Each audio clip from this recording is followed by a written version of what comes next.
price range. Like, this is gorgeous. How much did you pay for that? He's like, no, it was on 8% off plus a 20% off. Okay. So That's just 100%. And we never eat out, like, ever. We never eat out. Even on trips, you go to the trips and then you go into they're extra expensive than the airport. We always bring food.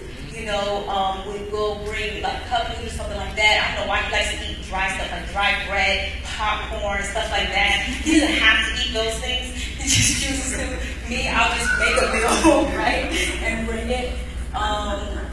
Gifts, right? It doesn't have to be lavish gifts. Me, I love flowers. Like, I love flowers. Like, my goal is, when I'm wealthy, one, I want to get my nails done every week, and two, I want flowers like to match my bedroom set, and I want to have them changed every single day because I love flowers that much. But I would really get upset if he purchased some flowers. Do not buy me no flowers. Don't do none of that costs money. So, like, the last birthday gift, he made like a little book, and in the book it was like. It has different colors on it, so it shows like, okay, you get one of this for the month, like, so I clean the room, or I wash the dishes, or hour massage, or something like that. Yeah, like a coupon book, right? And so that was like the best gift to me, and I do 24/7. So, right? And even for everything for the wedding too, just to not have to, ask our parents for a date. I know my parents, they didn't have it or anything like that, to be able to do what we want to do, because even from 7 years old, I was like always, for Halloween, I was a bride. I just want to be a bride. Right? So I wanted this really lavish, big wedding. I'm like, I don't know how I'm going to do that, because I was like, I'm about to do this on 5,000. Right? You know how much money, so I'm like, I'm about to make this happen on 5,000. I don't know how I'm going to do it, but I'm going to make it work on 5,000. And so, I ended up picking everything down, stuff like that. The max we spent was like $8,500. That's just the max. That's including the, what we wore, my hair, the DJ, all that stuff like that. And we were able to do that, and it was more beautiful than what I could imagine, So, and we get into debt doing it, and everything we did was for a purpose. So, like, what happened was that's included in what the gifts we got. So, like, we had an engagement party. And I'm like, my family, they don't give gifts, they give money. So if I have an engagement party, every event they're going to bring money, right? So I have an engagement party, we make $500 something off that, right? Had it at the church, it was free, right? And the pastor cooked stuff, so we didn't put any money to that. For the bridal shower that came out again, we made almost $600 off of that, And so we were doing different events, but this was just going straight to there, right? And then,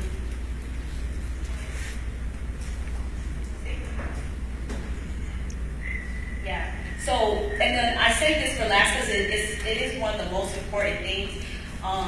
It is the most important thing is, giving God his 10%, 100% of the time. I can't stress this enough. Like, no matter how much or how little we make before, like, if I get a do not reply, if it says, you made $260, I just minus 26 right out of the account. God gets his money first, no matter what. A lot of people tell you, like, well, I don't have enough money, to give to God, but you don't have enough money because you don't give to God.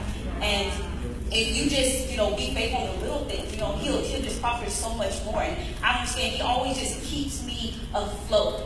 People don't know. I've had like 9 cars. I can honestly be a mechanic. You tell me what's going on with your car, and I can tell you exactly what's wrong with it. And that's because I've been going through so much with that. And even after that, we were able to save $30,000 and stuff like that. And I was just like, it was only God that did that. It was only because I was faithful, making sure that God got his and sowing my seeds and doing that and making sure I put him first, right? So if you don't take anything else, you definitely want to take that because I stress that to the team a lot. Make sure you give God his 10% first, and then everything else will be added onto it. Okay?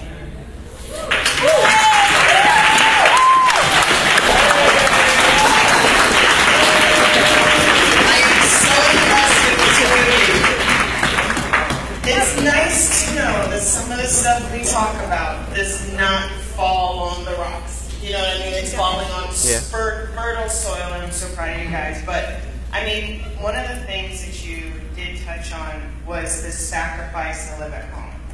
Okay? I guess, what would you say Because, there's people that live at home, just live at home. And then there's people that live at home so that they can save $30,000. See the difference? Big difference, So maybe talk a little bit about some of you two's goals that you guys have for the future, which has propelled you to save the 30 grand, make these sacrifices and stuff like that. Accurate intersex, maybe. So when it comes to actually living at my parents' house and everything, my parents treat me like, because I'm the youngest child. So my mom, she loves me. Like she'll give me anything I want. So it's basically like a resort. I'm really comfortable with that now. So honestly, it's not really a sacrifice to me. I love it.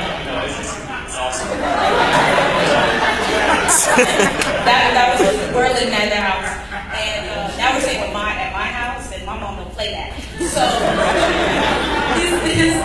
his parents were really nice though. He would if they were going out of town, they would leave a list. Oh, name what you want to get, and he put what was it? Spider-Man gummies on purpose. Do you know his mom walked up the aisle, found Spider-Man? It made me so upset. Found Spider-Man gummies and put them in the cabinet. I'm like, no, we gotta go. Because she goes, I'm not about to do that. Right? Right?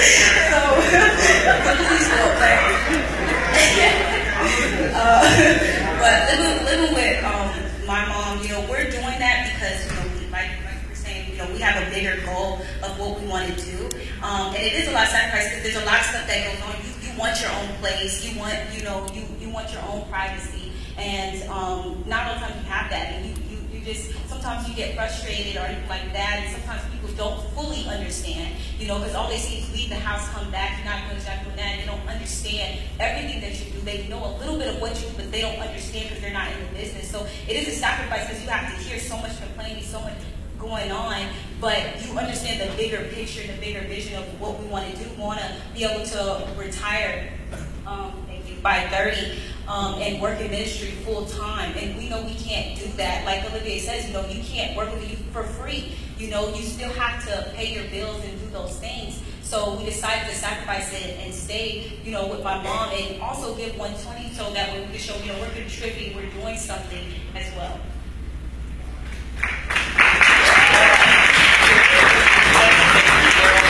And here's the thing, not everybody is going to become $1 million earner in America. Newsflash. Okay, it's not going to happen.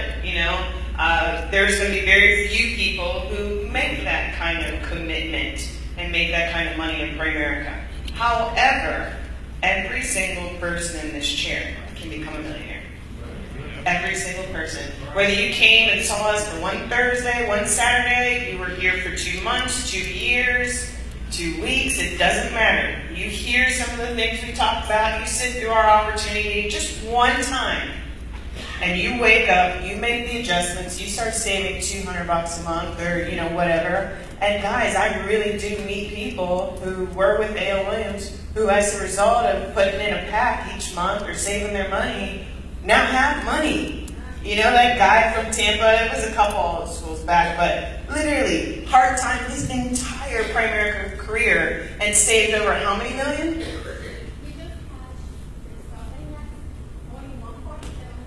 So he took out $750,000 out of his account. And I can tell you, if you're making a $750,000 draw, that's not your whole balance, you know what I'm saying? That was like a fraction of his estate, So, guys, it's such a big deal. And there was one other thing I was going to say, and she touched on it too. Real emergencies are going to hit you. Right. Okay? They're going to happen. Are you going to be able to pay for it? Yep. Somebody's going to get cancer.